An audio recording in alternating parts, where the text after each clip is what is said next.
അപ്പൊ ഇന്ന് നമ്മൾ വന്നതെന്ന് വെച്ചാല് ദ്വീപിലെ ഇവാക്വേഷൻ ഓർഡർ വരുമ്പോൾ, അതായത് എന്ത് എമർജൻസി ഹോസ്പിറ്റൽസ് വരുമ്പോൾ ഹെലികോപ്റ്റർ വരുന്ന സ്ഥലത്തേക്ക് വന്നാട്ടോ.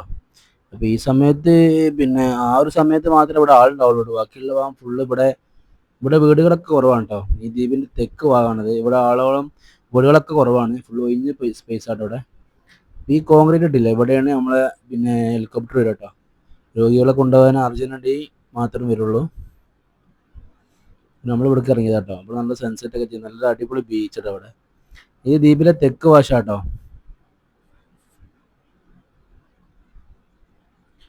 ഈ കോൺക്രീറ്റ് സ്ഥലത്താട്ടോ മറ്റേ ഹെലികോപ്റ്റർ വന്നിറങ്ങാം.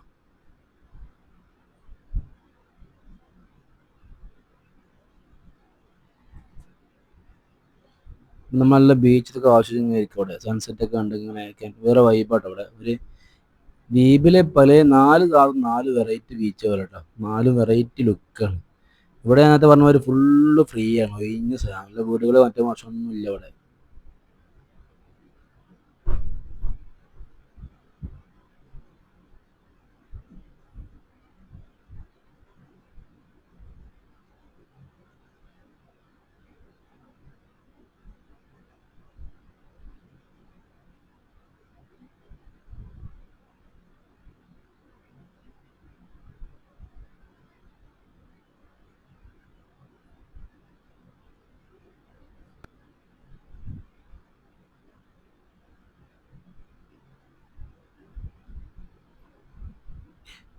അപ്പൊ അങ്ങനെ അതിന് നേരെ സൈഡിൽ തന്നെയാണ് ബീച്ച് വരുന്നത് കേട്ടോ. ബീച്ചിലേക്ക് ഇറങ്ങിയത് അവിടെ തന്നെ വേറെ വൈബാണ്.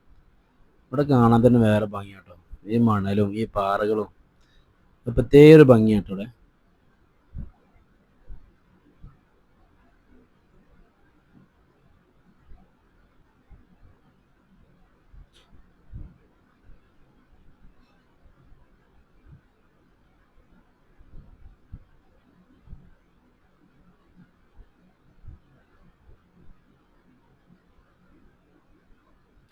നല്ല മനോഹരമായ ബീച്ച്. ഓ, വൈബാണ്.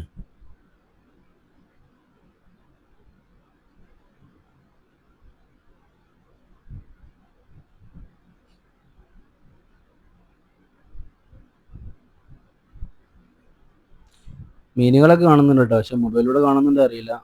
ചെറിയ ചെറിയ മീനുകളൊക്കെ ഉണ്ട്. നല്ല ക്ലിയർ ആയതുകൊണ്ട് കറക്റ്റ് കാണാൻ കഴിയും. സൺസെറ്റ് ഒക്കെ കണ്ടിങ്ങനെ ഇരിക്കാൻ നല്ല വൈബാണ്. വൈകുന്നേരം വന്നിങ്ങനെ ഇരുന്നാൽ മതി. പക്ഷെ ദ്വീപത്തെ ആൾക്കാർ ഇവിടെ വന്നിരിക്കുന്ന ആൾക്കാർ വളരെ കുറവാട്ടോ. ഏറ്റവും കൂടുതൽ ആൾക്കാർ വടക്ക് ഭാഗത്തുണ്ടാവുള്ളൂ.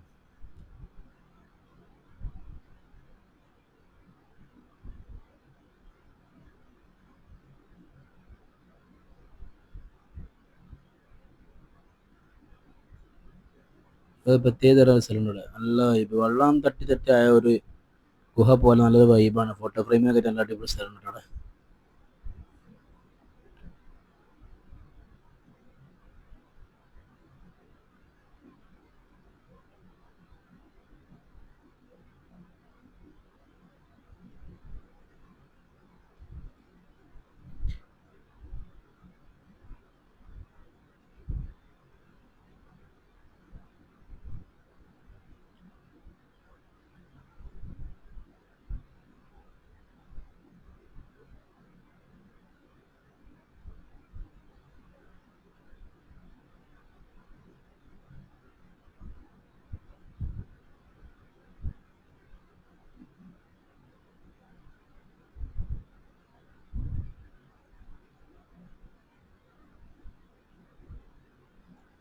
അപ്പോൾ ഇത്രയാട്ടോ ഈ തെക്ക് ഭാഗത്ത് ബീച്ചിൻ്റെ പ്രത്യേകതകൾ.